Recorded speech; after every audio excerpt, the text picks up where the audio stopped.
여러분 그 예수님께서 이 생애하셨던 그분의 하루하루 매일매일의 생활은 참 우리에게 놀라운 교훈을 주는 큰 유익을 주는 그분의 날들이죠. 자, 그래서 우리가 예수님에 대해서 알아가는 그 노력이 수고가 참으로 우리에게 필요해요.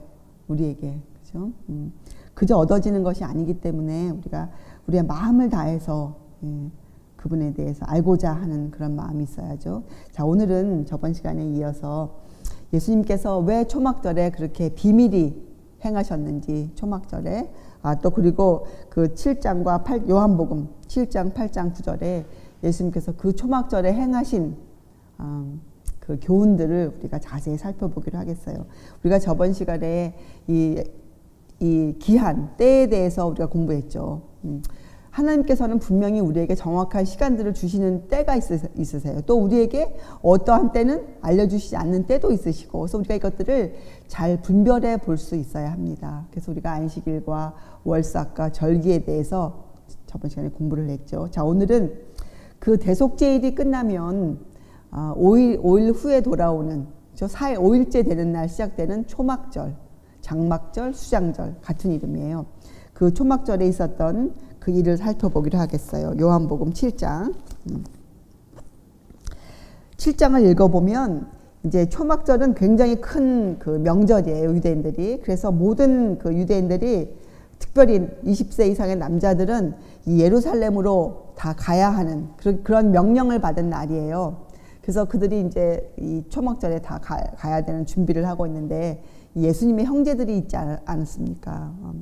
그들이 예수님께 이제 초막절에 이제 가라고 이제 강요하는 장면이 나와요. 그래서 이러한 말투, 이러한 어법 쓰인 것을 미루어 보면 이 형제들은 분명히 예수님보다 손 위였어요. 그죠? 이 예루살렘 나라는 이 굉장한 그 예의를 가르치는, 범절을 가르치는 나라였기 때문에 이 형이 동생한테 사용하는 말과 동생이 형한테 할 수 있는 말의 그 표현법이 달라요. 그래서 이것을 읽어보면 이것은 지금 예수님께 가라고 강요하는 이 사람들은 예수님의 손위 형들이었어요. 손위 형들. 그런데 그들은 이 4절에 보면 예수님에게 당신의 그 일을 이루기 위해서 좀 스스로 나서라. 좀 나가서 큰 성 예루살렘에 가서 좀 네가 누군지, 당신이 누군지 좀 나타내라. 그 이적과 기적과 다시 권능을 증거해라. 지금 이렇게 강요하고 있는 거잖아요. 예수님 형제들이. 예수님의 대답은 이렇게 나와요. 근데 5절에 이렇게 표현되어 있어요. 그들이 그렇게 한 이유는 그 형제들이라도 예수를 믿지 아니함이러라. 그죠? 아직까지 이 예수님의 형제들은 예수님을 그들의 구주로 믿고 있지 않았어요. 6절에 예수께서 가라사대 내 때는 아직 이르지 아니하였거니와 너희 때는 늘 준비되어 있느니라. 이렇게 의미심장한 말씀을 하셨어요. 자, 여러분, 이 예수님의 형들이 예수님께 무엇을 강요했습니까? 예수님의 생애 가운데 어떤 일을 행하라고, 그렇죠? 예수님께 강요했어요. 근데 예수님의 대답은 그것은 아직 내가 할 일이, 내 때가, 그 일을 이룰 때가 아직 안 되었다. 이렇게 말씀하셨잖아요. 그래서 이것은 우리가 배워야 할 교훈이 여기 하나 있는데 왜 그런가 하면 7절에 세상이 너희를 미워하지 못하되 나를 미워하나니 이는 내가 세상의 행사를 악하다 증거함이라. 여기 읽어보면 세상이 너희를 미워하지 못한다. 이건 뭐예요? 세상과 너희는 하나이다. 지금 이렇게 말씀하신 거잖아요. 그래서 이 교훈을 통해서 우리가 배울 수 있는 큰 교훈은 나와 세상은 어떤 관계에 있어야 하는가.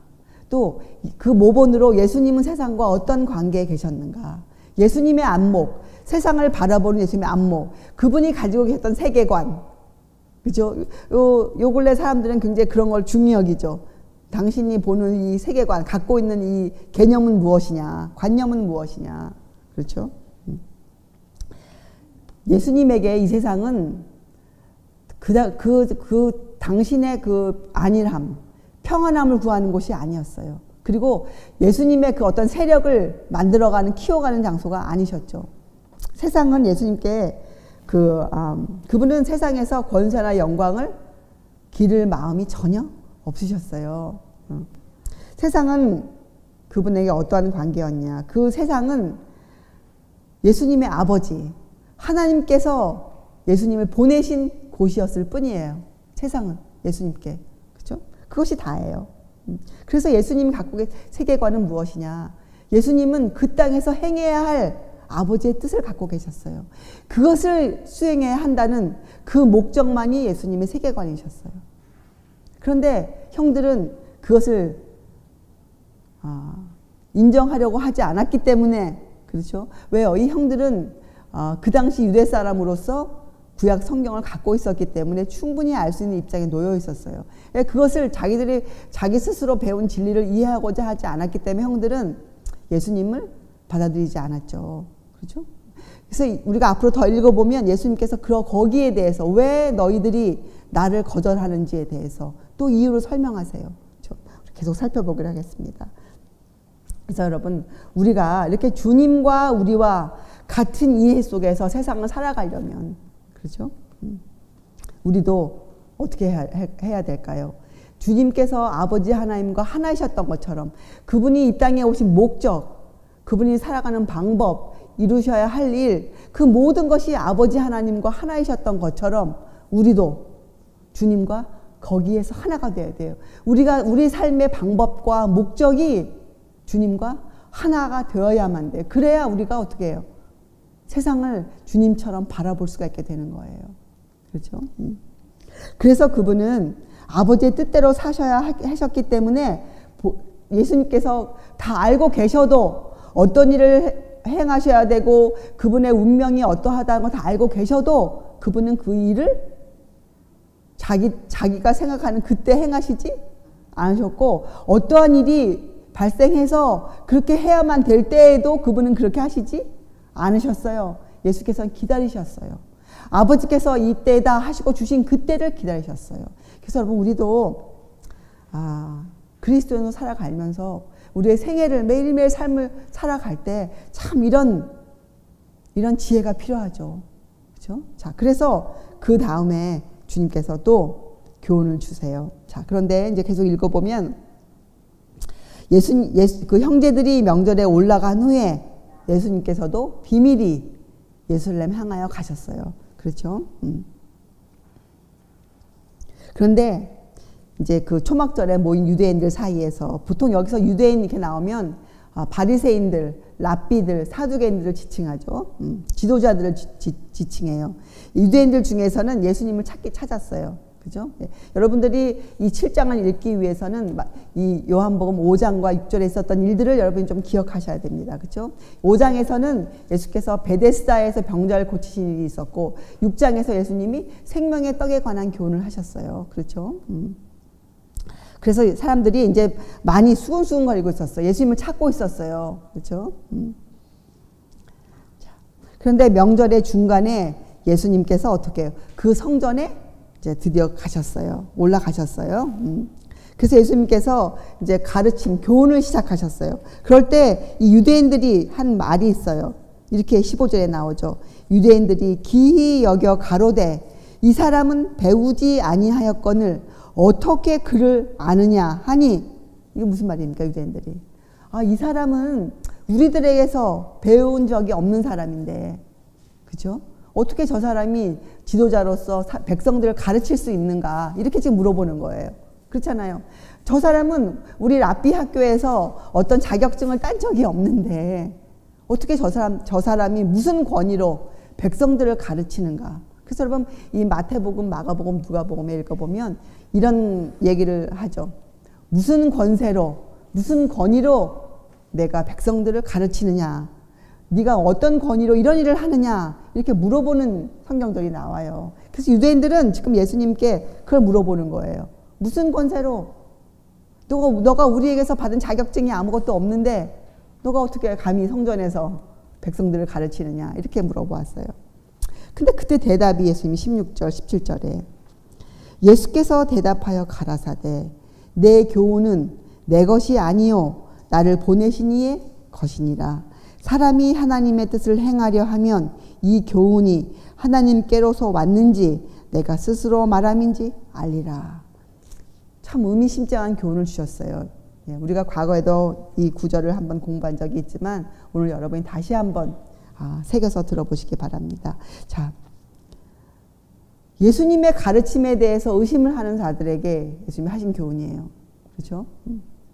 사람들은 진리가 선포되어지면 반응을 어떻게 합니까? 저것이 진리인가? 저것이 참이야? 이렇게 묻기보다는 누가 그 말을 하였는가? 어떤 사람이 저 말을 하였는가? 저 사람은 어떤 신학교를 나왔는가? 저 사람은 어디서 자격증을 얻었는가? 저 사람은 어느 교단에 속해 있는가? 누가 저 사람을 지지해 주는가? 이런 것들을 먼저 살펴보지 않습니까? 그 전해진 말씀이 저것이 성경에 무엇이라 적혀져 있는가? 정말 저것이 참 진리인가? 이걸 따져보기 전에 누가 저 말을 했지? 저 사람은 어떤 자격증이 있어? 저 사람은 어느 교단에 속해 있는 사람이야? 저 사람은 어디서 배웠어? 저 사람은 누가 저 사람을 인정해 주는가? 이것을 먼저 살펴보죠, 사람들은. 그 당시에도 그랬어요. 그 당시에도. 예수님이 교훈을 주셨어요. 자, 여러분, 유대인들은 그 당시에 이 예수님을 책 잡기 위해서, 예수님을 함정에 빠뜨리기 위해서 예수님의 말씀을 들었던 사람들이죠. 그래서 심지어는 폭력을 써서라도 예수님을 제지코자 했던 사람들이에요. 폭력을 써서라도. 그렇죠? 그리고 이 백성들 앞에서 어떻게 해요? 어떻게 해서든 예수님을 천대시 여기게 하려고, 그렇죠? 자기들의 권세를 사용했던 사람들 아니었습니까? 자기들의 권세를. 그래서 질문했죠. 무슨 권세로 가르치느냐? 무슨 권세로? 그렇죠? 자, 왜 그랬습니까? 진리가 전해질 때, 진리가 선포되어질 때 사단은 사람들의 마음을 어떻게 헤쳐놓고자 굉장히 애를 쓰죠. 사단은. 그렇죠? 그래야 어떻게 합니까?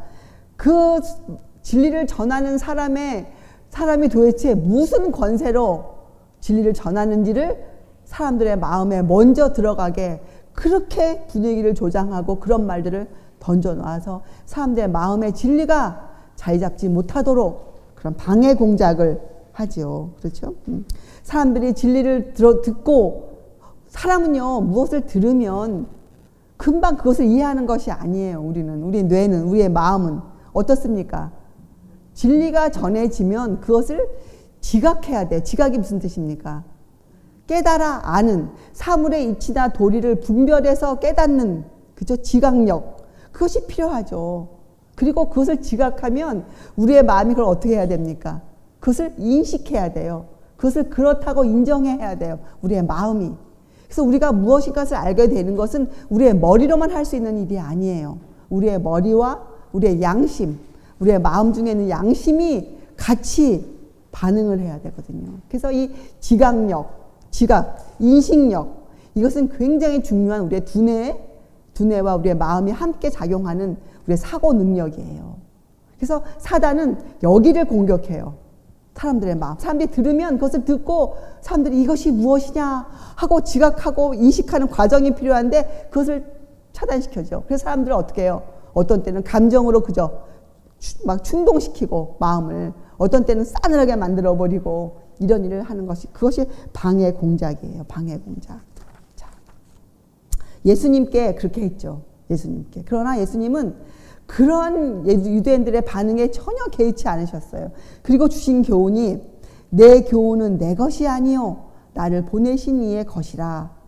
사람이 하나님의 뜻을 행하려 하면, 자, 들어보세요. 그 예수께서 하시는 말씀, 교훈은 영어에 지금 이것은 닥트린, 교리 이렇게 적혀져 있어요. 교리. 그래서 예수님이 가르치신 교리, 그 말씀은 예수님 것이 아니라 이것은 누구 것이라 했어요? 창조주 하나님 아버지의 것이라. 그렇죠? 그리고 사람이 하나님의 뜻을 행하려 하면, 그러니까 하나님의 뜻이 뭐라는 거예요? 결국은 하나님의 뜻이, 우리가 어디에서 하나님의 뜻을 알 수 있습니까? 예, 누구의 말씀에서? 예수님의 말씀에서. 왜요? 예수님 하신 그 교훈은 예수님 자신의 것이 아니고 창조주 아버지의 것이니 사람이 하나님의 뜻을 어디서 알 수 있습니까? 우리가 성경에 드러나 있는 예수님의 생애 가운데 그분이 말씀하신 그 교훈에서, 그 교리에서 우리가 하나님의 뜻을 충분히 알 수 있는 거예요. 그렇죠? 자, 그런데 그 다음에 킹 제임스 버전에 이렇게 적혀져 있어요. 이 교훈이 하나님께로서 왔는지, 내가 스스로 말함인지, 말하는 것인지 알고자 하여야 하리라. 이렇게 돼 있어요. 킹 제임스 버전에는. 여러분, 그것을 잘 이해해야죠. 그러니까 이건 이렇게 뜻은 뜻이에요. 하나님의 뜻을 알고자 하는 사람, 진리를 듣고 그 진리대로 살고자 하면 먼저 너희에게 그 들은 너의 말씀이 참인지 거짓인지 너희가 알아야 하리라. 이렇게 말씀하신 거예요. 그렇죠? 말한 것인지 알아야 하리라. 이렇게 적혀져 있어요. 킹 제임스 버전에. 그러니까 이것은 뭐예요? 진리에 대한 지각, 이식은 너희의 그 뇌로만, 지식으로만 되는 것이 아니고, 듣는 것으로만 갖고 되는 것이 아니고, 너희가 듣고 그것을 지각하고, 그죠? 깨달아 알고 받아들여야 한다. 이렇게 말씀하신 거예요. 그렇죠? 그래서 여러분, 우리가 진리를 듣고 그것을 지각하고, 아, 이것이 진리다. 이것이 진리야. 그리고 그것이 내 양심을 쳐서, 아, 나는 이렇게 살아야 하겠구나. 이것이 내 삶의 원칙이 되어야 한다. 이렇게 우리가 인식하는 것. 그것은 진리가 하는 일이에요. 그래서 진리는 우리의 심령으로 받아들여져야 돼요. 우리의 지식으로만이 아니고, 그렇죠? 지성적인 것만이 아니고, 우리의 마음, 우리의 양심이 함께 받아들여져야 돼요. 그렇게 말씀하신 거잖아요, 지금. 이 7장, 16절, 17절은 굉장히 중요한 교훈이에요.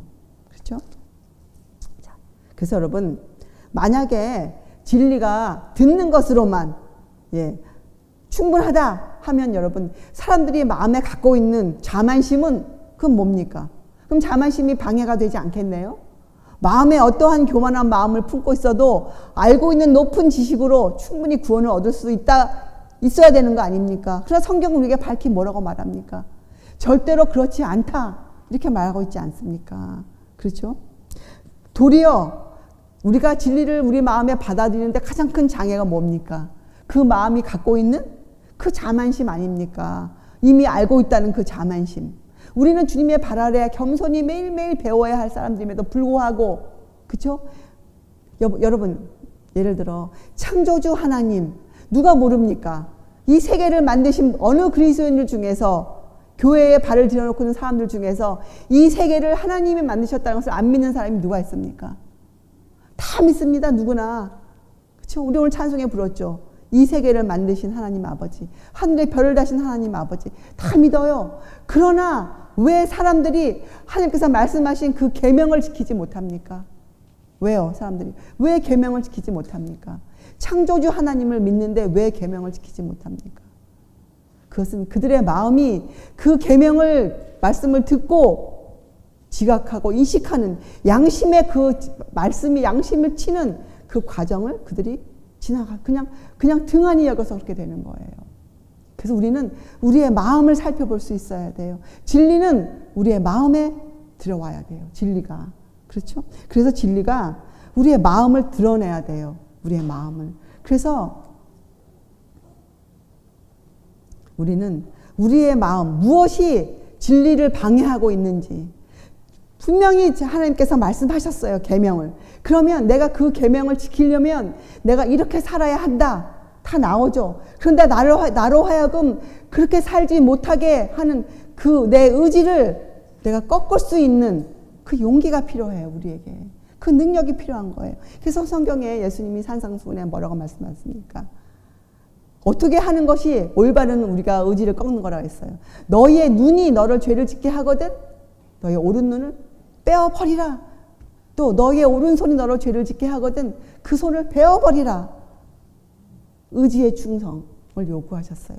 우리의 마음을 살펴보고 우리의 마음 중에 있는 어떠한 그 것들이 하나님의 계명을 지킬 수 없도록, 그렇게 살지 못하도록 방해를 한다면 그것을 내어버릴 수 있는, 그렇죠, 그런 의지의 충성이 요구되는 것이에요. 자, 그래서 성령께서 우리에게 오시면 우리를 진리 가운데로 인도하시지 않습니까? 진리 가운데로, 예수님께로 인도하시지 않습니까? 자, 그래서 어떻게 합니까? 무슨 일을 하세요, 성령께서? 네, 우리의 죄를, 우리의 마음속을 드러내세요. 우리의 숨어있는 동기들을 우리에게 알려주세요. 지금 너가 왜 계명을 지키지 못하고 있는지, 지금 너가 어떠한 죄를, 어떠한 습관과 어떠한 행동을 너가 버려야 하는지를 그 본인에게 알려주세요. 그렇죠? 자, 그때 우리가 해야 될 일은 무엇입니까? 마음문을 열어요. 그리고 그것을 받아들여요. 그 말씀을, 성령님의 인도하심을 따라요. 그리고 내 생활 가운데 있는 잘못된 습관과 행동을 어떻게 해요? 양심적으로 벗어버리는 거예요. 그저 어느 정도만 벗어버리는 게 아니고 그 진리가 친 내 양심이 말하는 그대로, 내 양심이 요구하는 그대로 내가 그것을 벗어버리는 것이에요. 자, 자신을 하나님께 바치고 정직한 마음으로, 그 양심적으로 하나님의 뜻을 알고자 또 그렇게 행하기를 바라는 자들에게는요, 여러분, 그 진리, 성경 말씀은 우리를 구원하는 하나님의 능력이 된다고 성령은 우리에게 외치고 있어요. 그 능력을 받으라고 우리에게 외치고 있지 않습니까? 그렇죠? 그렇지 않으면 여러분, 우리가 읽는 성경, 우리가 배우는 모든 지식은 우리에게 아무런 유익이, 우리 영혼에 구원을 줄 수 있는 그런 믿음을 성장시키지 못해요. 아무런 유익이 없어요. 예수께서 지금 그 말씀을 하신 거예요. 너희가 하나님의 뜻을 행하려 하면, 너희가 진리를 믿고 그렇게 살려고 한다면 뭐예요? 너희가 믿는 바가 하나님께로서 왔는지 아니면 너희 스스로 하는 말인지 생각인지 좀 살펴보고 진리의 인도하심을 받아라. 진리의 인도하심을 받아라. 그렇게 지금 가르치고 계시는 것이죠. 자, 여러분, 그래서 로마서 1장 16절 17절 사도 바울이 이렇게 고백했어요. 내가 복음을 부끄러워하지 아니하노니. 이건 뭐예요? 복음이 뭡니까? 복음, 굿뉴스, 누구에 대한 소식이에요? 예수님에 관한 모든 소식, 그분이 말한 모든 가르침, 그 교훈, 창조주 아버지께서 보내신 그 교훈, 하나님의 뜻. 사도 바울은 그것을 양심적으로 믿었어요. 부끄러워하지 아니하였어요. 예, 정직했어요. 정직한 마음이었어요. 그럴 때 그가 고백한 것이, 이 복음은, 진리는 모든 믿는 자에게 구원을 주시는 하나님의 능력이 됨이라. 왜 능력이 됩니까? 우리의 양심을 치고 우리의 눈을 빼버릴 수 있는, 우리의 오른손을 잘라버리는 수 있는 그 우리의 마음의 감동을 성령께서 성령의 능력으로 우리에게 행해 주시기 때문에 우리의 마음에 하나님의 역사가, 성령의 역사가 일어나기 때문에, 은혜의 역사가, 그것이 성령의 역사예요. 우리의 마음에 우리를 새 사람 만들어 주시는 것, 우리의 의지를 어떻게 해요? 하나님의 의지에게 우리가 둘 수 있는 것. 어떤 의지입니까? 창조 때 하나님이 사람에게 불어넣으신 그 의지, 사단을 향해서, 죄를 향해서 죄를 증오하는 마음, 그렇죠? 죄는 정말 아무리 작은 것이라도 등한히 여기지 않는 그러한 마음을 주시잖아요. 적개심, 그렇죠? 예. 그래서 하나님의 능력이 됨이라. 첫째는 유대인에게요, 또한 헬라인에게로. 내가 뭐예요? 모든 사람에게, 믿고자 하는 모든 사람에게. 그렇죠? 복음에는 하나님의 의가 나타나서, 여러분, 복음에는 왜 이 하나님의 의가 나타납니까? 의가 뭡니까? 의. 예수께서 어떤 일을 행하셨습니까? 이 땅에 오셔서 죄를 미워하셨죠. 죄를 정말 미워하셨어요, 예수께서는. 예. 그러나 누구를 사랑하셨습니까? 우리들을 사랑하셨어요. 하나님의 공의와 자비가 복음에는 들어가 있어요. 죄를 미워하셨지만 죄인들을 당신의 몸보다 더 사랑하신 분이에요. 그래서 당신의 목숨을 갈보리에서, 당신의 몸을 갈보리에서 어떻게 해요? 다 내어놓으셨어요. 우리를 위해서 하나님과의 그 분리를까지 마다치 않으시고, 우리를 위해서 당신의 온 몸과 영혼을 하나님, 예수님께서 어떻게 해요? 버리셨어요. 우리를 위해서. 그것이 그분의 사랑이셨어요. 그렇죠? 그래서 복음에는 하나님의 의, 그분의 공의와 그분의 자비, 예수님의 생애가 드러나 있어요. 복음에는. 복음을 우리가 안다고 하면서 예수님의 생애를 우리가 이해하지 못한다면 그것은 복음을 아는 것이 아니에요. 복음을 안다는 것, 복음을 이해한다는 것은 예수님의 생애 가운데 있는 그분의 고난, 그분의 희생, 통한 그분의 사랑을 우리가 경험하는 것이에요. 그분의 사랑을. 그렇죠? 내 속에 있는 이 못된 것들을, 정말 남에게 알리고 싶지 않은 것들을, 가장 가까운 사람에게도 알리고 싶지 않은 나의 수치를 예수님께서 어떻게 해요? 나에게만 드러내시잖아요. 나에게만. 예. 예수님은 우리에게 수치를 주시는 분이 아니세요. 예수님은 어디 가서 우리의 얼굴을 뜨뜻하게 하시는 분이 아니에요. 예수님의 배려는 우리의 약한 마음을 섬세한 손길로 만져주시는 분이세요. 우리를. 그러나 나와 주님이 함께 있을 때에는 주님은 어떻게 담대하게 나의 죄를 지적하세요. 정말 나를 수치스럽게 만드시죠. 근데 그것이 우리에게 은혜예요. 우리의 마음이 창피해지는 것, 주님 앞에서. 우리가 정말 주님 앞에서 몸둘 바를 모르게 되는 것. 그렇죠? 복음에는 하나님의 의가 나타나서 믿음으로 믿음에 이르게 하나니. 그렇죠? 그것이 믿음으로 믿음에 이르게 하는 거예요. 우리를 어떻게 살게 하는 것. 진리를 들으면 그것을 지각하고 인식하기 위해서 우리가 어떻게 우리의 마음을 여는 것이에요. 우리의 심령으로, 우리의 온 마음과 온 몸과 우리의 온 영으로 어떻게 해요? 그 말씀을 받아들이는 거예요. 받아들이는 것. 기록된 바 오직 의인은, 그래서 뭐라고 말씀했습니까? 믿음으로 말미암아 살리라 함과 같으리라. 자, 그래서 여러분, 믿음으로 말미암아 산다. 믿음으로 말미암아 의인은 산다. 그것이 풀어서 얘기하면 무슨 뜻이에요? 성경을 읽을 때마다, 성령께서 나를 인도해 주실 때마다 우리가 어떻게 하는 거예요? 그 성령이 인도하시는 그 손길 앞에 어떻게 해요? 예, 굴복하는 것이에요.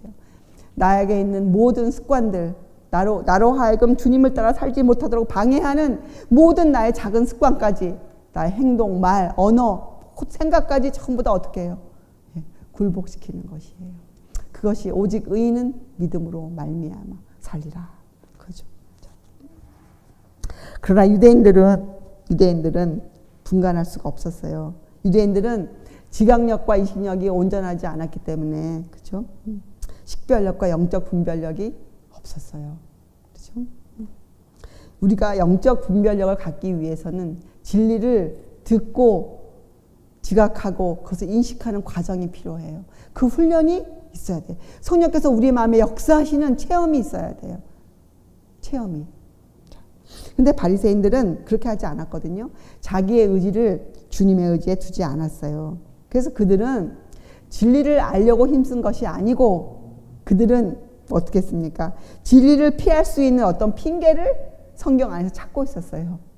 자기들의 자만심을 건드리지 않을 수 있는 어디까지만 그들은 성경을 읽고 있었어요. 자, 그래서 여러분, 우리가 어떤 말씀을 들을 때 저것이 참인가?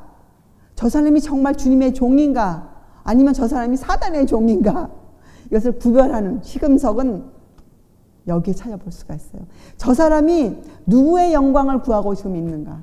저 사람이 하나님의 영광을 구하고 있는가? 아니면 자기 스스로의 영광을 구하고 있는가? 우리가 그걸 살펴봐야죠. 그래서 예수님이 뭐라고 말씀했습니까? 그들의 열매로 그들을 알지니. 그렇죠? 자기의 영광을 구한다. 이것은 무슨 뜻입니까? 그 사람 마음 안에 이기심이 있는 거예요. 지금 이 형제들처럼, 형제들이 왜 예수님을 초막절에 올라가라고 강요했습니까? 누구의 유익을 위해서, 누구의 영광을 위해서. 자기들의 영광이죠. 왜? 지금 형제들은 이런 마음이에요. 우리 동생 예수가 참 능력 있고 정말 어찌 보면 하나님께서부터 온 증거가 있는 사람인데 대리만족을 느끼는 거죠.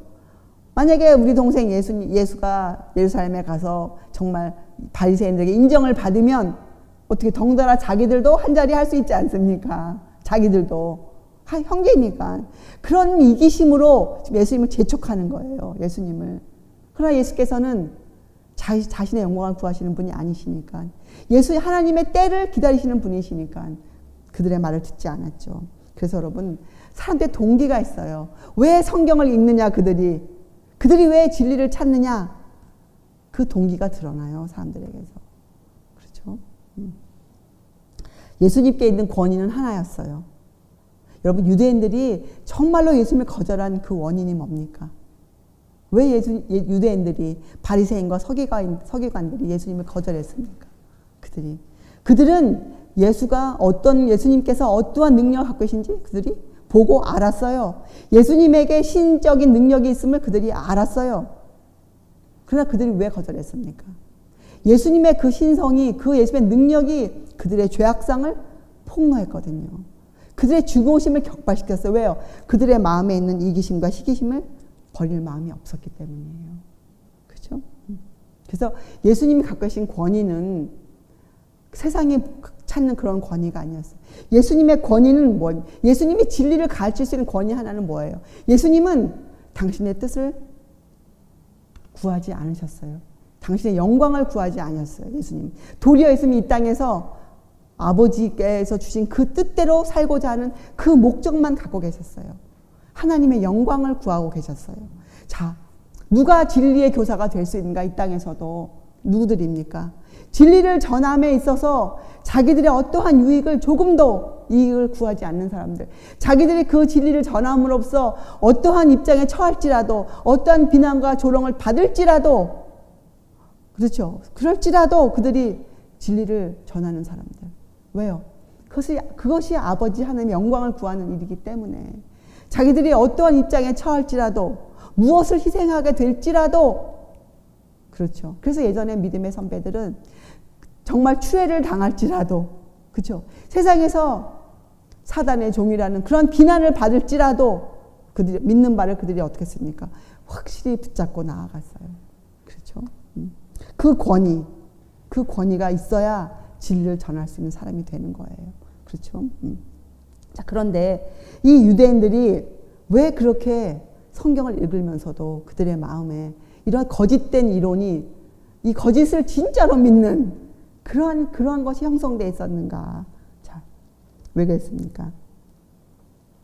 이 성경을 계속 예수님께서, 근데 예수님이 앞으로 읽어보면 19절에 예수님이 무엇을 그들에게 가르치십니까? 이렇게 나오죠. 모세가 너에게 율법을 주지 아니하였느냐? 율법을. 너희 중에 율법을 지키는 자가 없도다. 아니, 이들처럼, 이 유대인들, 바리새인들처럼 율법을 지킨다고 강조하는 사람들이 누가 있었습니까? 안식일 하나를 지키기 위해서 그들이 만들어 놓은 법이 몇 가지였습니까? 그렇죠. 그런데 왜 예수님께서 그들을 향해서 율법을 지키는 자가 없다고 말했습니까? 그렇죠. 자, 그것을 지적하신 거예요, 유대인들에게. 예수님의 사랑은 그렇게 예수님을 재직하고자, 방해하고자 하는 그들에게도 계속적으로 말씀하세요. 그렇죠? 자, 그 다음에 이렇게 말해요. 너희가 어찌하여 나를 죽이려 하느냐? 왜 갑자기 이 말씀을 하셨습니까? 너희가 어찌하여 나를 죽이려 하느냐? 이 말씀을 들었을 때 20절, 이 무리는 지금 유대인들입니다. 무리가 대답하되 당신은 귀신이 들렸도다. 누가 당신을 죽이려 하나이까? 자, 예수님이 그때 번쩍하시고 당신의 신성을 드러내신 거예요. 예수님은 그들의 동기를, 그들의 마음을 환히 들여다보셨어요. 유대인들. 지금 유대인들이 왜 이 책을 잡고 있는지, 왜 예수님께 시비를 걸고 있는지 다 알고 계셨잖아요. 그런데 예수님께서 그렇게 그들에게 모든 걸 알려주셔도, 심지어는 그들의 마음을 읽을 수 있는 것을 보여주셔도, 그들의 속을 다 드러내어도 그들은 어떻게 했어요? 그것을 거절하였어요. 도리어 그들은 이렇게 얘기했잖아요. 당신은 귀신이 들렸도다. 예수께서 하시는 그 놀라운 사업을 귀신의 일이라, 이렇게 그들은 거절하였어요. 그래서 예수님께서는 앞으로 읽어보면 21절부터 예수께서 요한복음 5장에 행하셨던 일, 안식일에 병자를 고치신 일이 하나님의 율법에 비추어 정당하다는 것을 그들에게 가르치세요. 그렇죠? 그래서 이 유대인들이 예수님을 거절하게 될 수 있었던, 가짜가 진짜처럼 그들의 마음에 자리 잡았던 그 원인은 그들이 예수님의 그 신성을 부인했기 때문이에요. 그들의 구약 성경에 비추어 보면 예수님이 지금 하시고 있는 일로 충분히 그들이 예수님을 하나님의 아들로 믿을 수 있었어요. 이사야서 61장, 53장, 59장. 그 이사야서 읽어보면 예수님이 메시아가 오시면 어떤 일을 할 것이라, 또 메시아가 당할 고난, 그렇죠? 또 그 메시아를 취급하는 그들의 태도, 이런 것들이 다 나와 있어요. 그래서 성경만 그들이 잘 읽었더라면, 그들의 어떠한 그런 잘못된 마음 없이 읽었더라면 그들이 충분히 예수님을 인정할 수 있었거든요. 그래서 예수님이 가르치는 거예요. 계속해서. 그렇죠? 그래서 여러분 22절과 23절을 다 읽어보면 그들이 왜 안식일을 잘못 이해하고 있었는지를 알 수 있죠. 자, 25절 내려가 보면 예루살렘 사람 중에 이제 누가 나옵니까? 백성들이 등장해요. 백성들이 예루살렘 사람 중에 혹이 말하되 이는 저희가 죽이고자 하는 그 사람이 아니냐. 보라 드러나게 말하되 저희가, 이 저희는 누구? 유대인들. 저희가 아무 말도 아니하는도다. 당국자들은 이 사람을 참으로 그리스도인 줄 알았는가? 그래서 이 백성들의 마음이 지금 어땠어요? 예수의 말씀을 듣고 또 그 말씀을 취급하는 자기들의 지도자들의 그런 태도를 보면서 예수님이 하신 말씀이 참인가? 저것이 진리인가? 지금 이렇게 마음이 돌아가기 시작했어요. 자, 그런데 27절에 이렇게 나와요. 그러나 얼마나 가슴이 아픕니까? 참인가? 그러면 어떻게 해야 돼요? 백성들이 예수님 앞에 더 앉아서 예수님 더 설명해 주시옵소서. 왜 지금 당신이 이렇게 하신 말씀이 왜 우리 보고 율법을 지키지 않는다고 말씀하십니까? 우리가 지금 무슨 잘못을 하고 있습니까? 안식일에 주님 가르쳐 주세요. 이렇게 해야 되는데 백성들이 어떻게 합니까? 했다고 나옵니까? 그러나 우리는 이 사람이 어디서 왔는지 아노라. 그리스도께서 오실 때에는 어디서 오시는지 아는 자가 없으리라 하는지라. 이건 뭐예요? 그들은 예수님을 사람의 안목으로만 보게 되었어요. 그리고 잘못 있었죠. 여기 보세요. 그들이 이렇게 얘기하죠. 그리스도께서 오실 때에는 어디서 오시는지 아는 자가 없으리라. 근데 이것은 잘못된 가르침이잖아요. 성경은 분명히 메시아가 어떻게 탄생할 것을 분명히 알려주고 있지 않습니까? 자기들의 말씀, 여러분 42절도 보세요. 성경에 이르기를 그리스도는 다윗의 씨로 또 다윗의 살던 촌 베들레헴에서 나오리라 하지 아니하였느냐. 이렇게 자기 성경에 적혀져 있어요. 그런데도 불구하고 그들의 마음에는 어떻게 지금 꼴지어져 있는 거예요. 자기네 그 유전적인 이론은 뭐예요? 가르침은 그리스도는 어떻게 오는지 알지 못한다. 이렇게 그들은 가르침을 받았어요. 성경은 그렇게 말하고 있지 않는데 그들은 그렇게 배웠어요. 참 신기하죠. 그래서 여러분 백성들도 그저 가르치는 자기 지도자들의 그 생각으로 돌아가고 말았어요. 그렇죠? 근데 예수님께서 계속 가르치세요. 28절. 예수께서 성전에서 가르치시며 외쳐 가라사대 너희가 나를 알고 내가 어디서 온 것도 알거니와 내가 스스로 온 것이 아니로라. 나를 보내신 이는 참이시니 너희는 그를 알지 못하나 나는 아노니 이는 내가 그에게서 났고 그가 나를 보내셨음이니라 하신대. 예수님은 정말 그때 여러분 지금 여러분 마음에 한번 상상해 보세요. 그 장면을. 예수님의 그 목소리의 그 한번 톤을 상상해 보세요. 예수님이 얼마나 간절하게 그때 호소하고 계셨을까요? 예수님은 백성들의 마음을 아셨어요. 백성들이 예수님을 향한 그 진리를 듣고 의심하고 또 믿고자 하면서 그 사이에서, 그렇죠? 이 의심과 믿음 사이에서 왔다 갔다 하는 흔들리는 그들의 마음을 아셨어요. 예수님이 외치시는 거예요. 계속해서 자신에 대해서 계속 말씀하시는 거예요. 예수님의 그 호소가 지금 여러분과 제 귀에 정말 들려. 그 눈물이 섞인 예수님의 그 호소, 그렇죠? 예, 우리가 들을 수 있어야 돼요. 자, 여러분, 그래서 백성들은 지도자들의 말을 믿기 전에 그들 스스로 성경을 올바로 읽었더라면 그들은 예수님을 받아들였을 것이에요. 그렇죠?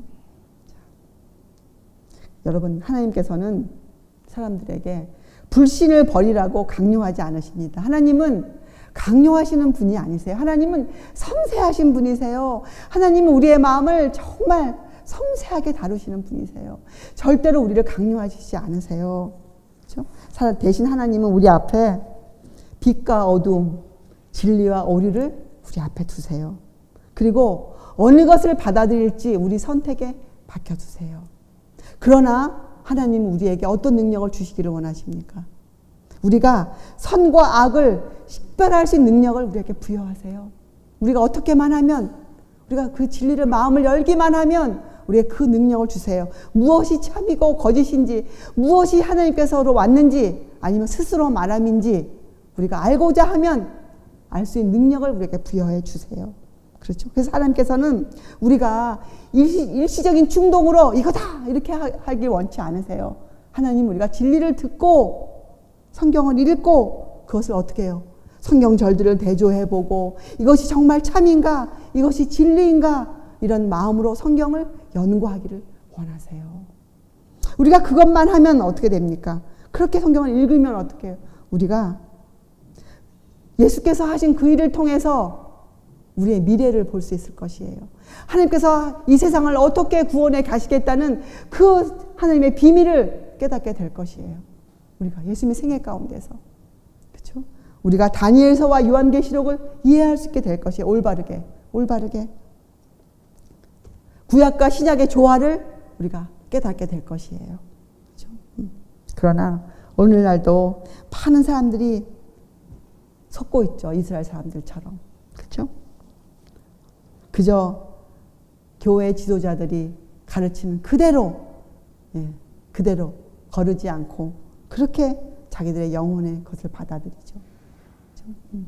그러나 여러분, 이것을 부인할 수는 없는 겁니다. 강대상에서 바래지는 설교, 그렇죠? 가르침들은 하나님이 정해놓으신 빛을 전하는 수단이에요. 그것은 하나님께서 뜻하신 거예요. 그것마저 거절하면 안 되죠. 설교하지 말아라.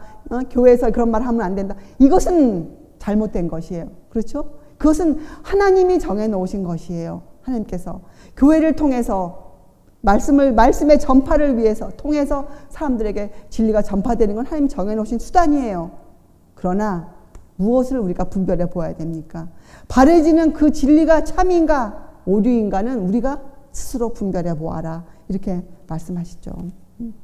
그래서 여러분, 우리들은 무엇을 듣든지 그것을 성경의 가르침으로 우리가 어떻게 분별해 봐야, 따져 보아야 해요. 시험해 보아야 해요. 그래서 여러분, 순종하기 위해서, 그래서 진리를 알고자 하는 사람은 정말 기도하는 마음으로 성경을 연구할 수 있을 것이에요. 그렇죠? 그리고 그렇게 하면 누구든지 성령의 인도하심을 받을 것입니다. 그것이 하나님의 약속이에요. 자, 그래서 예수님께서도 어떻게 하십니까? 계속 읽어보면 사람들이, 이 저희는 누구예요? 이 바리새인들은 예수님을 잡고자 이제 결심을 하죠. 그렇죠? 그러나 31절에 보면 무리 중에 많은 사람이 예수를 믿고 말하되, 그렇죠? 많은 사람이 예수를 믿었어요. 인정하려고 했어요. 그렇죠? 그래서 예수님이 더 나아가서 가르치세요. 그런데 이렇게 말씀하세요. 37절. 명절 끝날, 여러분 초막절은 일주일 동안 계속된 7일 동안 행해지는 날, 예수님이 참 많이 가르치셨어요. 이 초막절 동안. 그런데 37절에 명절 끝날 곧 큰 날에 예수께서 서서 외쳐 가라사대, 그날도 외치셨어요. 그날도 뭐라고 외쳤습니까? 여기에서 누구든지 목마르거든 내게로 와서 마시라. 여러분, 우리가 오늘 이 말씀을 기억해야 돼요. 누구든지. 예수님이 그 7일 동안 계속 가르치시면서 왜 계속 하셨습니까? 그 무리 중에 사람들의 마음 가운데 믿고자 하는 조금이라도 그 씨를 보시고 마음을 보시고, 그렇죠? 그래서 여러분, 우리가 정말 우리 마음에 그 마음이 있으면 예수님 우리를 계속 가르치세요. 성경을 연구할 수 있는 그 마음을 주세요, 여러분. 그때 우리가 어떻게 해야 돼요? 붙잡아야 돼요. 마음을 열어야 돼요. 그리고 말씀을 읽으면 어떻게 해요? 그 말씀 읽고 기도해야 돼요. 성령님이요, 성령이시여, 내 이 이해력을, 이 낮아진 이해력을 열어주시옵소서. 내 눈과 귀를 열어 주의 말씀을 보게 하소서. 내 눈과 귀를 열어 이것을 이해할 수 있도록 해 주시옵소서. 그리고 진실로 정직하게 기도드려야 돼요. 정직하게. 예수님이 그렇게 말씀하신 거예요. 똑같이 누구든지 목마르거든. 여러분, 왜 목이 마릅니까? 아니, 물을 마시면 갈증이 해소돼야 되는 것이 법칙 아닙니까? 근데 여기 무슨 뜻이에요? 왜 목마릅니까? 이것이 진리인 줄 알고 거기까지 갔는데 가서 보니 진리가 아니에요. 그게 뭐예요? 목이 마르죠. 왜요? 물을 못 마셨기 때문에, 생수를 마시지 못하기 때문에. 이건 뭐예요?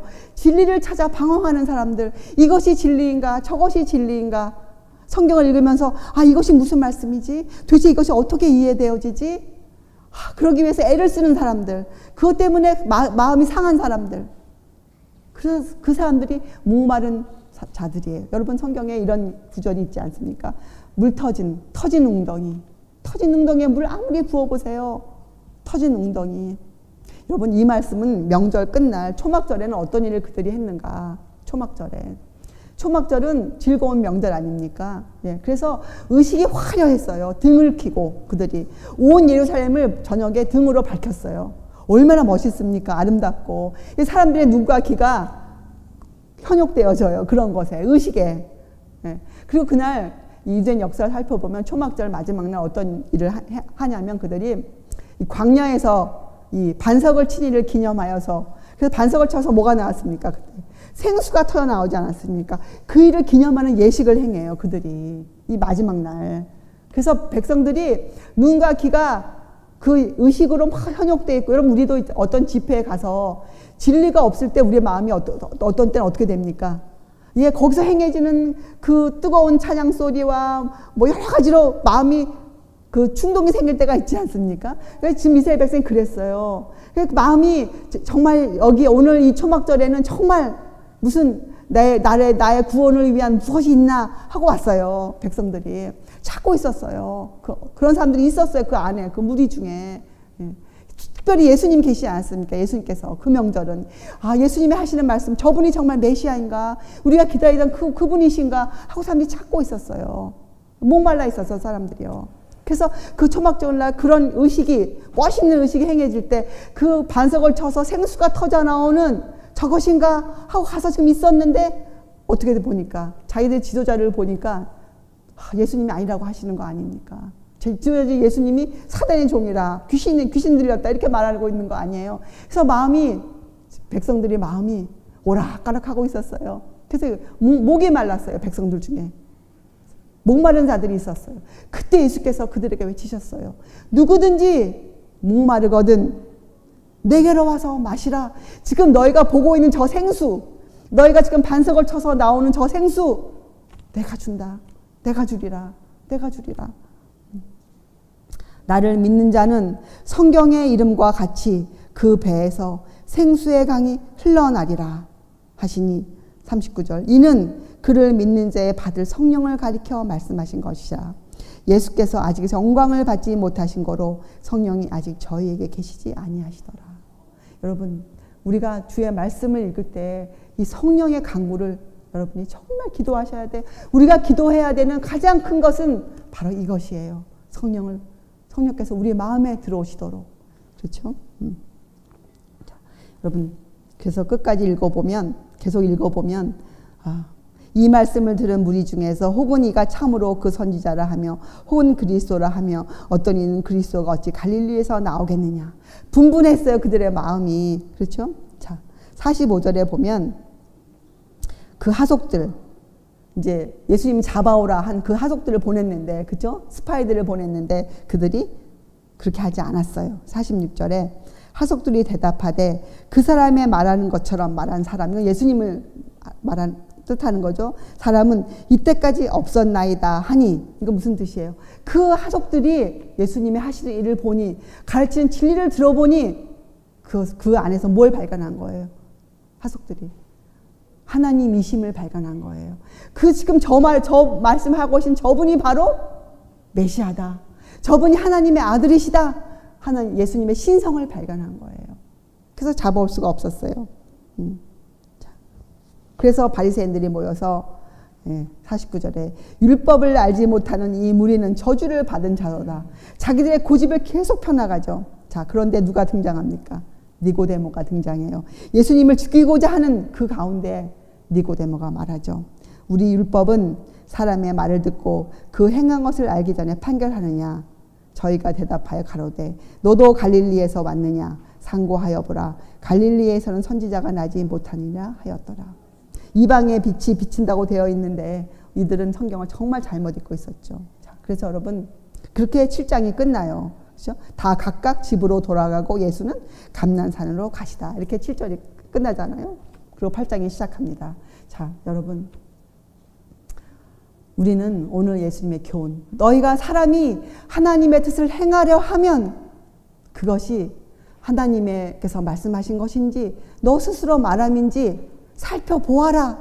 성경을 열어서 성령님의 인도로 읽어보아라. 이렇게 말씀하고 계시잖아요. 여러분, 그래서 여러분, 순종하기 위해서 진리를 알고자 하면 목마른 자들은 주님을 만나게 되어 있어요. 진리 때문에 목이 마른 자들, 세상을 찾기 위해서 목이 마른 것이 아니고 자기 자신을 만족시키기 위해서 목이 마른 것이 아니고 예수님을 알기 위해서 목이 마른 사람들, 그죠? 예. 이 세상의 창조주 아버지 하나님이 누구신가? 그분이 어떤 일을 행하셨는가? 도대체 나는 그분과 어떤 관계를 맺어야 하는가? 나는 어떻게 믿고 살아야 하는가? 나는 왜 하나님의 계명을 지키지 못하는가? 나는 어디서 잘못되었는가? 나는 무엇을 고쳐야 되는가? 내 삶의 목적과 방법은 어떻게 성경적이어야 하는가? 무엇인가? 나는 왜 사람으로 태어나 이렇게 살아야 하는가? 여기에 대해서 마음에 목이 마른 사람들은 성경을 펴면 어떻게 해요? 성령께서 그들을 인도해 주시겠다고 약속해 주셨어요. 그것이 하나님의 약속이세요. 약속. 너희가 알리라. 너희가 알리라. 여러분, 우리는 오늘 이 말씀을 통해서 우리가 성경을 연구할 때에는 어떤 마음이 있어야 됩니까? 예, 진리를 알고자 하는 마음. 왜요? 우리는 주님께 굴복해야 하는 피조물이기 때문에 그죠? 우리는 창조주 아버지 하나님을 알아야 돼요. 그분의 뜻대로 살아야 돼요. 그러기 위해서 우리에게 누가 필요합니까? 예, 성령이 필요하십니다. 성령께서 우리에게 오셔야 하십니다. 여러분과 저의 기도가 그렇게 꼴지어지게 되기를 바랍니다. 기도하시겠어요?